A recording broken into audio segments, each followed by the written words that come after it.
নমস্কার বন্ধুরা, একটা নতুন ভিডিওর সাথে আপনাদের সকলকে আবারও স্বাগত জানাই আমার চ্যানেলে। আশা করি আপনারা সকলে সুস্থ আছেন, ভালো আছেন। দেখতে দেখতে চলে এলো বাঙালির শ্রেষ্ঠ পুজো দুর্গাপুজো, যার শুরুটা হয় মহালয়া থেকে। বন্ধুরা, এবছরে মহালয়া অত্যন্ত বিশেষ। প্রতি বছর আশ্বিন মাসের অমাবস্যা তিথিতে পালিত হয় মহালয়া। হিন্দু ধর্মাবলম্বীদের কাছে মহালয়া তিথি বিশেষ গুরুত্বপূর্ণ। এই দিনে পিতৃতর্পণ করার প্রথা প্রচলিত আছে, সেই কারণে একে সর্বপিতৃ অমাবস্যাও বলা হয়ে থাকে। প্রয়াত পূর্বপুরুষদের উদ্দেশ্যে এদিন জল দেওয়া হয় ও তর্পণ করা হয়।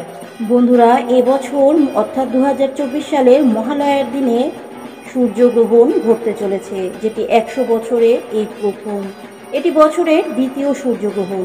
বন্ধুরা, সেক্ষেত্রে এই মহালয়ার দিনে গঙ্গা স্নান ও তর্পণ করা যাবে কিনা আমরা আজকের এই পর্ব থেকে জেনে নেব মহালয়ার পূর্ণাঙ্গ সময়সূচি। সবটুকুই আমরা এই ভিডিওর মাধ্যমে জেনে নেব। বন্ধুরা, জানবার আগে আমার চ্যানেলটা সাবস্ক্রাইব করে বেল বাটনটা প্রেস করতে কিন্তু ভুলবেন না।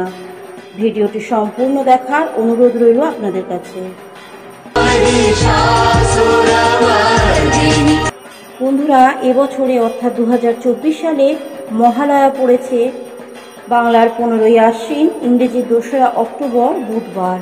সূর্যগ্রহণ লাগবে রাত 9টা বেজে 13 মিনিটে এবং গ্রহণ ছেড়ে যাবে রাত 3টে বেজে 17 মিনিটে। গ্রহণ স্থায়ী হবে 6 ঘন্টা 4 মিনিট। যেহেতু মহালয়ার যাবতীয় পিতৃতর্পণের আচার সকালেই সম্পূর্ণ হয়ে যাবে, তাই রাতের বেলা গ্রহণ লাগায় তার কোনো প্রভাব তর্পণের কাজে পড়বে না। সূর্যে যখন গ্রহণ লাগবে ভারতে তখন রাত, তাই আমাদের দেশ থেকে এই গ্রহণ দেখা যাবে না। গ্রহণ দেখা যাবে না বলে গ্রহণের সূতককালও এখানে অর্থাৎ ভারতে কার্যকরী হবে না।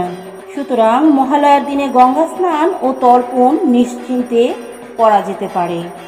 এবছরে অর্থাৎ 2024 সালে অমাবস্যা তিথি শুরু হবে বাংলার 14ই আশ্বিন, ইংরেজির 1 অক্টোবর মঙ্গলবার রাত্রি 9টা বেজে 3 মিনিটের পর থেকে। অমাবস্যা তিথি সমাপ্ত হবে বাংলার 15ই আশ্বিন, ইংরেজির 2রা অক্টোবর বুধবার রাত্রি 11টা বেজে 10 মিনিটে।